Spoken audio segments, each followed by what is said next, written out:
Senior सूबाई वज़ीर शर्जील इनाम मेमर जो चवणु आहे त इलेक्ट्रिक बसूं कामयाबी सां हली रहियूं आहिनि ऐं वधीक ईंदियूं।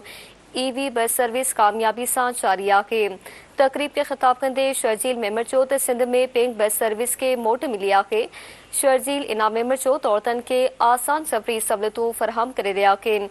ईवी पिंक स्कूटी जो मक़सदु औरतुनि खे बाइख़्तियार बणाइणु आहे। शर्जील मेमर चयो त सिंध हुकूमत औरतुनि खे पिंक स्कूटी मुफ़्त ॾेई रही आहे। को बि सूबो औरतुनि खे मुफ़्त पिंक स्कूटी नथो ॾे। शर्जील मेमर जो चवणु आहे त 20,000 औरतुनि लाइ ड्राइविंग लाइसेंस लाइ अप्लाई कयो आहे। हुकूमत औरतुनि खे मुफ़्त ड्राइविंग लाइसेंस ऐं तरबियत ॾेई रही आहे। सीनियर वज़ीर चयो त कराची में तरक़ियाती कम जारी आहिनि। आवाम सां कयल फ़ाइदा पूरा करे रहिया आहिनि। शर्जील इनाम मेमर जो चवणु हो त सिंध जी आवाम खे रोज़गार जा मौक़ा फ़राहम करे रहिया आहिनि। अवां खे ख़बर ॾियनि पिया सीनियर सूबाई वज़ीर शर्जील इनाम मेमर जो चवणु आहे त इलेक्ट्रिक बसूं कामयाबी सां हली रहियूं आहिनि ऐं वधीक ईंदियूं। ईवी बस सर्विस कामयाबी सां जारी आहे। तकरीब खे ख़िताब कंदे शर्जील मेमर चयो त सिंध में पिंक बस सर्विस खे मोट मिली आहे। शर्जील इनाम मेमर चयो त औरतुनि खे आसान सफ़री सहूलियतूं फ़राहम करे रहिया आहिनि।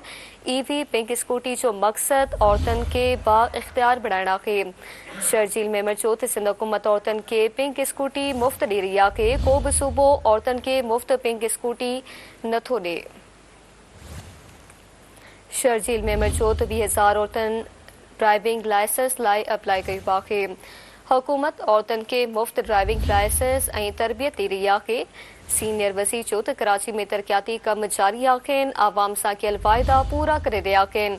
शर्जील मेमर चयो त सिंध जी आवाम खे रोज़गार जा मौक़ा फ़राहम करे रहिया आहिनि।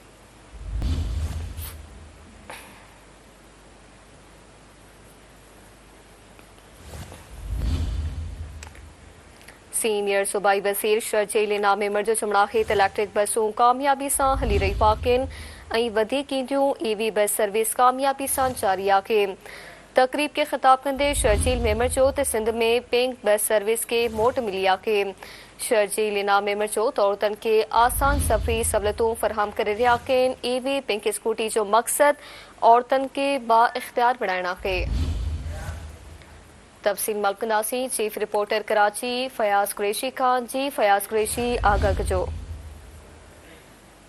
सिंध हुकूमत पारां जेका नई सूबे में ईवी जेका टैक्सी लॉन्चिंग जे हवाले सां वॾी अॻबराई कई आहे ऐं हिन हवाले सां मुख़्तलिफ़ कंपनी ख़ासि तौर ते इन हवाले सां जिते अॻबराई कंदियूं उते सिंध जो जेको मास ट्रांज़िट खातो आहे उहो थोरे सिंध बैंक ऐं जेको सीड़प कारी खातो आहे उन विच में इहो मुआदे वारी तकरीब विफल हुई जंहिंमें ईंदड़ वक़्त में सूबे में ईवी जेका टैक्सी सर्विस ऐं जेका ईवी पिंक जेका टैक्सी सर्विस आहे उनजो बाज़ाब्ता आगाज़ थींदो। त इन हवाले सां इहे कंपनियूं आहिनि जेके सूबे में ईवी जेका टैक्सी जेका निज़ाम जेको हलाईंदियूं रचियल तकरीब हुई जंहिंखे मुख़्तलिफ़ अॻवाननि ख़िताब कयो जंहिंमें ख़ासि तौर ते deputy CEO Sindh Bank Asad Shah अहिड़ी तरह सिंध बैंक जे सदर अनवर शेख ऐं कासिम नवीद जेको सीड़पकारी वारो ख़ासि मददगार वॾे वज़ीर उन ख़िताब कयो आहे।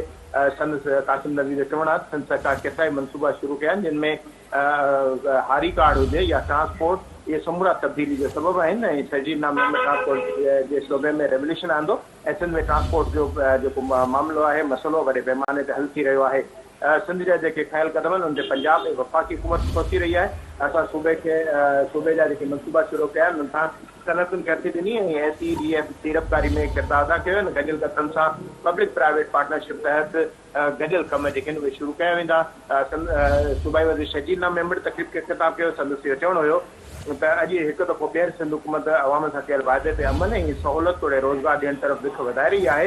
इहो रीज़न उहो आहे जेको शहीद मोहतरमा Benazir Bhutto chairman Pakistan Peoples Party Bilal Bhutto ऐं सदर पाकिस्तान आसिम नज़ीर ज़रदारी समेत वॾे वज़ीर जो रीज़न हो ऐं ट्रांसपोर्ट खाते न सिर्फ़ु क़यादत कई आहे लीड कई आहे ऐं दुनिया खे मुतासिर कयो आहे। संदसि चवणो त दुनिया इन्हनि मनसूबनि खे शुरू करे रही आहे जेके औरतूं जंहिंसां औरतूं इज़त सां घरां निकिरी पंहिंजो नौकिरी तालीम ऐं जेको पंहिंजो फ़र्ज़ु जेको उहो अदा करे सघनि। त इन हवाले सां औरतूं हिरासमेंट खां न सिर्फ़ु बची सघंदियूं बल्कि हाणे औरतूं ड्राइवर कंडक्टर बि बणियूं ऐं दुनिया इनखे सिर्फ़ु इंडोस कयो भले पाकिस्तान जी पहिरीं जेका ईवी बस सर्विस जेका आहे उहा बि सिंध हुकूमत शुरू कई। त अॼु जेका ईवी टैक्सी वारो जेको सिलसिलो आहे उन ते बि असां अॻबराई कंदे औरतुनि खे ख़ुदि कफ़ी करण जे हवाले सां क़दम खणी रहिया आहियूं।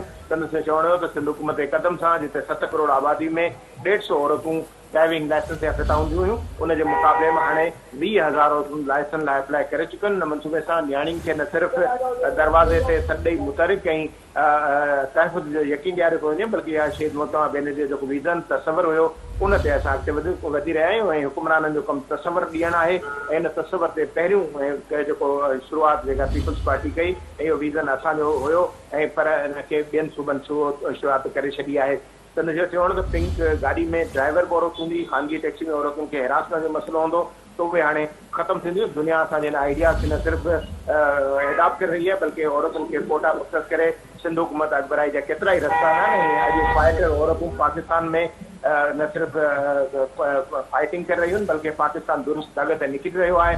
हुन सिंध बैंक जो थोरो अदा कयो ऐं सीड़पकारी खाते जो थोरो थींदे संदसि चवणो त इहो तस्वर कासिम नवीद पारां ॾिनो वियो ऐं सिंध सरकार हिन हवाले सां अॼु अॻुभराई करे रही आहे। संदसि चवणो त हिन शोबे में ख़ानगी शराकत बांधी आहे जेका फ़ाइदेमंद ऐं रोज़गार जो सबबु बणजंदी। मुख़्तलिफ़ सवालनि जा जवाब ॾिना सूबाई वज़ीर। संदसि चवणु हुयो त पाकिस्तान में ग्रीन पासपोर्ट जी दावा अॻु में घणाई कंदा हुया पर 12 मई खां पोइ जिते भारत खे इबरतनाक शिकस्त मिली ऐं हुन घोड़ा खोलिया उन दुनिया में ग्रीन पासपोर्ट जो मुक़ाम वधियो आहे। जिन दुनिया में सफ़र कयो उन ॻाल्हि जी सतह ते इज़त जो इतिराज़ आहे। इन वक़्तु आलमी हालत में पाकिस्तान जी कोशिशि आहे त न सिर्फ़ु बहितर थियनि हालतूं बल्कि पाकिस्तान जो इन सूरताल में ऐं ख़िते में अहम किरदारु आहे। त हिन कोशिश सां भारत जी वॾे वज़ीर परॾेही वज़ीर जेको आहे उहो फ्रस्ट्रेशन जो शिकार आहे बल्कि उहो जेको जॾहिं माण्हू फासंदो आहे त हू गाड़ियुनि ते लहंदो आहे। त इहो मिसाल आहे त भारत जी वज़ीर हाणे पंहिंजी लफ़ूज़ ज़बान जो इस्तेमालु करे रहियो आहे। उहो ॾिसण बि पिया पर मञनि पिया ऐं पाकिस्तान जी सफ़ारतकारी खे तस्लीम कनि पिया। राहुल गांधी पाकिस्तान जी सफ़ारतकारी किरदार खे साराहियो बि आहे। असां ख़ासि तौर ते वफ़ाक़ी हुकूमत मिलिट्री क़यादत ऐं समूरनि सूबाई हुकूमत जी फतह या तॾहिं आहे जॾहिं सभु हिकु पेज ते गॾु थिया आहियूं ऐं असां दुनिया में फ़ख्र लाइक़ु एतिराम जो मुक़ाम माणे रहिया आहियूं। शहीद मेमन चयो त हिन वक़्तु इहो अहसासु आहे त चैलेंजिस बि आहिनि त महांगाई वधी रही आहे, जंग मैशत ते मनफ़ी असर न सिर्फ़ु विझी रही आहे बल्कि तेल महांगो थियण सां पूरी दुनिया जी मैशत ते असर पइजी रहिया आहिनि। पर चंद ॾींहंनि बाद नई डेवलपमेंट जेकॾहिं नज़र आई त सिंध हुकूमत, सूबाई हुकूमतूं, वफ़ाक़ी हुकूमत ऐं समूरी जेका क़यादत आहे मिलिट्री क़यादत गॾिजी अवाम जी आसानी जे हवाले सां नई डेवलपमेंट जेका उन ते अॻुभराई कंदी ऐं अवाम खे आसानी ऐं रिलीफ बाबति बि मनसूबो जेको रथियो वियो आहे उहा हिकमत अमली इख़्तियार कई वेंदी ऐं इन मसइले ते संजीदगी सां गॾियल फ़ैसिले ते अॻुभराई मुमकिन आहे। हिकु सवाल जे जवाब में संदसि चवणु हुयो त अॻूणे वज़ीर अज़म जो पुटु या ॿिया अॻूणे वज़ीर अज़म जेके या हुनजी पार्टी जेका बयानबाज़ी करे रही आहे उहा न सिर्फ़ु पाकिस्तान जे लाइ नुक़सानकार आहे बल्कि उनखे सोचणु घुरिजे त हर मामले में सियासत खां पहिरीं पाकिस्तान पहिरीं आहे उन तरफ़ ते सोचणु घुरिजे ऐं अहिड़े संदसि पुट जी जेका बयानबाज़ी आहे उहो उन सां पाकिस्तान जी सिहत ते को बि असरु न पवंदो बल्कि हू सिर्फ़ु मुल्क जे लाइ ऐं पंहिंजी ज़ात जे लाइ बदनामी जो सबबु बणिजी रहिया आहिनि। जी मारवी। महिरबानी अवां जी फयाज़ कुरैशी आगाह करण लाइ।